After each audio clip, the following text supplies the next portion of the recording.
Here's a Kettle Corn Express cooker. This machine slightly differs than the standard production model. On this particular model, we've added a few different features. One is this stand that the table sits on. It's got 4 wheels, they swivel in each direction, and it makes for easy maneuverability. The old made tub is right here. There's a grate right above it, so as you're pulling the product forward, you can just run across the grate and get any unpopped seeds or any small old maids that have need to be getting rid of. I've got my popcorn container right there, so as I'm standing there at the popper on a busy day, all I have to do is bend over and grab a scoop of popcorn. And generally I set a bar stool right, I don't know, 3 or 4 feet behind me, and usually the tent leg is right there, so that's probably about the farthest away it would be anyhow. So then you just turn around and grab a scoop of sugar, put it in the popper, and off you go. This one also has these metal covers. It really block what it's for is to block any air movement, like on a windy day.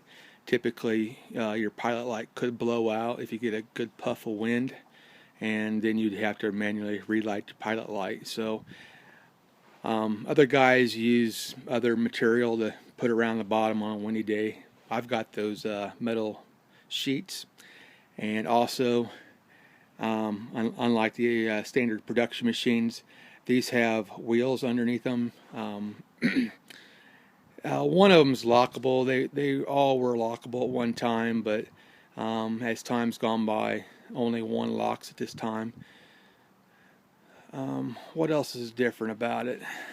That's just about the only differences.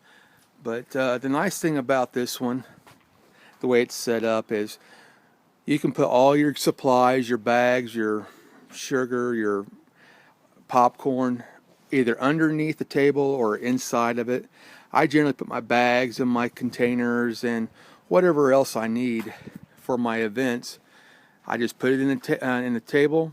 I unwheel it from my trailer and put my tent up and set it all up so I don't have to go back and forth, back and forth.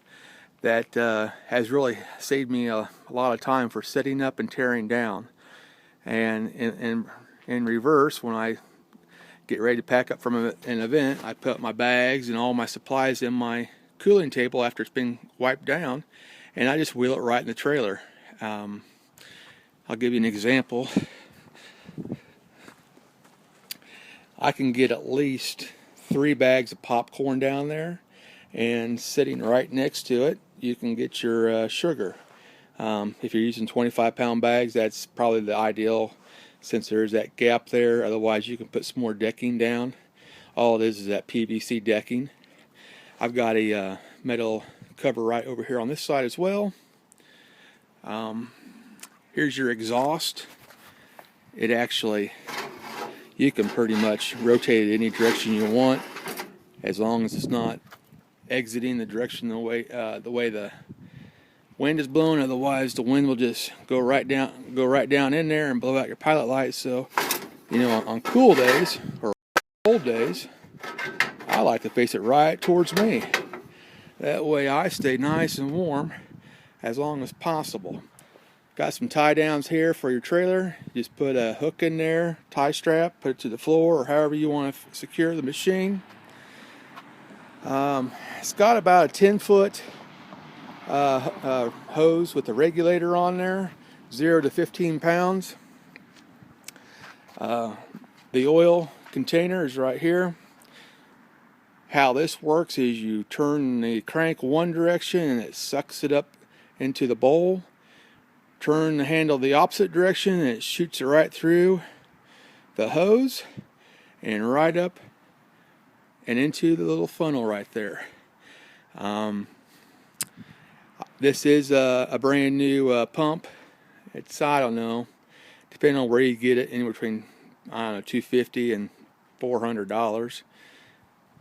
We have quick disconnect if you want to disconnect either the hose or the oil hose. Pilot light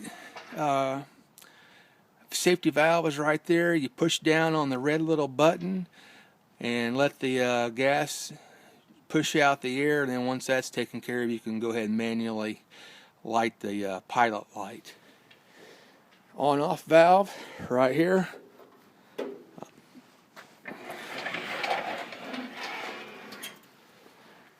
There's your burner. Here's your pilot light and everything. Thermocoupler. About every 2 years you might have to change that out. It gets pretty hot. There's a orifice that's, you unscrew this, slides that out, this screws off, and there's an orifice right in there. Every once in a while you'll get some dirt in the gas line and you'll need to blow that out. There's insulation up here. This white stuff's insulation, which helps keep the heat off the front of the machine. Like I say, it helps. It's not perfect, but it's better than nothing. Got the crank here. Just crank it. Here's the inside of the machine. Get back here, maybe you can see it a little better. Inside there's 2 sets of fingers. As you turn it, they rotate, mixing up the corn and the oil and everything.